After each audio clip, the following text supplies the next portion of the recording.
நீங்கள் இயேசு கிறிஸ்துவை பார்த்திருக்கிறீர்களா? கிறிஸ்துவை அறிந்திருக்கிறீர்களா? உங்களுடைய கண்கள் கிறிஸ்துவின் மீது வைக்கப்பட்டிருக்கிறதா?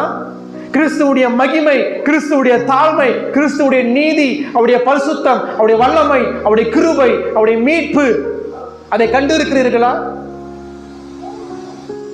சாஷ்டாங்கமாய் விழுந்து அதை பணிந்து கொண்டு, சாஷ்டாங்கமாய் விழுந்து அதை பணிந்து கொண்டு, அவர்களை பணிந்து கொண்டு அல்ல, மரியாளை பணிந்து கொள்ளவில்லை, அவரை குழந்தையை மட்டுமே பணிந்து கொண்டார்கள்.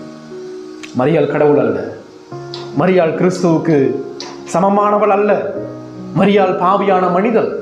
மரியாளுக்கு இரக்கம் தேவை, காரணம் மரியாள் தேவ கோபத்திற்கு கீழாய் காணப்படுகிறார். மரியாள் கிருபை பெற்றவள், காரணம் தேவனுக்கு கிருபை தேவையில்லை, பாவிகளுக்கு தான் கிருபை தேவை. எனவே மரியாள் பாவி. மரியாள் சொல்லுகிறாள், என் ஆத்துமா இரட்சகரில் களி கூறுகிறது. யாருக்கு இரட்சகர் தேவை? பாவிகளுக்கு இரட்சகர் தேவை. எனவே மரியாள் பாவி. கடவுள் மிக தெளிவாய் எழுதி வைத்திருக்கிறார், மரியாள் எவ்விதமான தெய்வீகமும் அற்றவள். இந்த சாஸ்திரிகள் பிள்ளையை பார்த்துட்டு மரியாளை பார்க்கிறாங்க. பிள்ளையை பார்க்கும்போது பரிசுத்தமான தேவன் இவர். தாயை பார்க்கும் பொழுது பலவீனமான பாவியாகிய ஸ்திரீ. பிள்ளையை பார்க்கும் பொழுது இவர் இரட்சகர். தாயை பார்க்கும் பொழுது ரட்சிப்பு இவளுக்கு அவசியம், இவர் மூலமாக தான் என்ற சிந்தனை இந்த சாஸ்திரிகளுக்குள்ளாய் காணப்பட்டிருக்கு. இவர்கள் சாஷ்டாங்கமாய் விழுந்து கிறிஸ்துவை மாத்திரமே பணிந்து கொண்டார்கள். அந்த நோக்கத்தோடு தான் தேசத்திலிருந்து பிரயாணம் பண்ணி வந்தாங்க.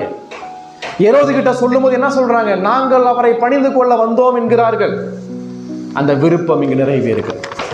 3 நிகழ்ச்சிகள் பயன்படுத்தப்பட்டிருக்கு. முதலாவது சாஸ்திரிகள் முதலாவது இயேசுவை கண்டார்கள், மரியாளை அல்ல. இயேசுவுக்கு முன்பாக சாஷ்டாங்கமாய் விழுந்தார்கள், மரியாளை அல்ல. இயேசுவுக்கு காணிக்கைகளை கொடுத்தார்கள், யாருக்கு அல்ல? மரியாளுக்கு அல்ல.